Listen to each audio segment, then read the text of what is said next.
You might not know this, but emulators are good and I like them. So before I get started, please comment your favorite emulator down below. So let's get started with my top 10 emulators of 2020.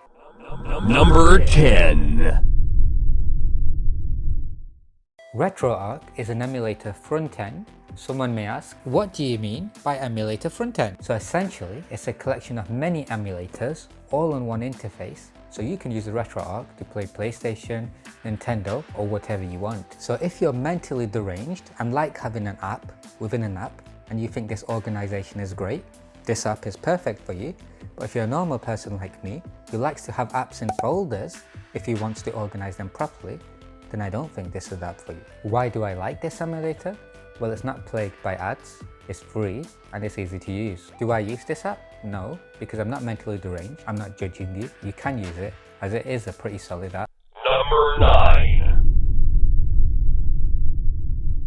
For number 9, we have the M64 Pro FZ version, and there are two versions, the Pro version and the normal version. Well, what's the difference between the two? Pro version has SD support and Google Drive support. What's perfect is the game profiles and change the profile to get better performance. You wouldn't go to your gym in your pajamas. It costs £3.69, so it's relatively cheap. Finally, do I use this app? Yes. When I want to play Mario 64. Number 8. For number 8, we have the Damon Ps2 Pro. There are 3 real PlayStation 2 emulators on the Play Store: Damon Ps2 Pro, the Damon Ps2 emulator, and a free emulator by Coder. If you want to play in a game the way it was not meant to be played, play on the emulator by Coder, as it's very poorly optimized. Now, if you want to be spammed by ads, the Damon Ps2 free version is a great way to go. Finally, the Damon Ps2 Pro emulator is pricey and costs £8.49.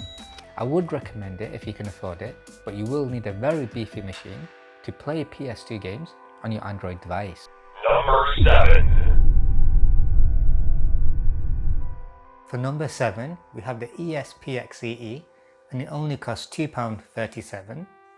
It can also be integrated with Dropbox and Google Drive. One thing I don't like is the overlay. It's not very visible in certain games. The final cool element is that you can play with up to 8 players using the multi-tap feature.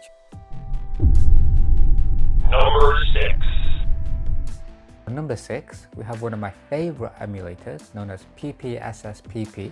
There are no ads and games just simply work. There are 2 versions.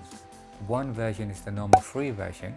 There's another version, which is the PSP Gold version. It only costs £3.99, and yeah, I like these guys. Number 5. For number 5, we have a Game Boy Advance emulator known as MyBoy. You would have guessed you can emulate Game Boy Advance games on MyBoy. Not me, not from its name. Finally, it costs £4.49, but it's the best emulator out there for Game Boy Advance games. Number 4. For number 4, we have SuperNDS, which is a free app to play your NDS games. Audio can be a bit of a hit or a miss, but it's free and it works very well. Number 3. For number 3, we have the Dolphin emulator. It can emulate both the Gamecube and the Wii. You will also need a very high-end device to use it. Number 2. For number 2, we have the Drastic DS emulator. The only real downside is that you can't trade Pokemon. Number 1. Finally, number 1, the moment you've been waiting for. Well, for me, it's Citra. There are 2 versions.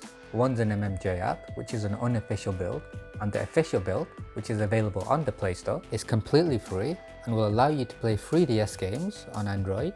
You will, however, need a very powerful device, and it will have to be a Snapdragon chipset. Thanks for watching. That's all I have for today, and please leave a comment of your favorite emulator in the comments below, and see you next time.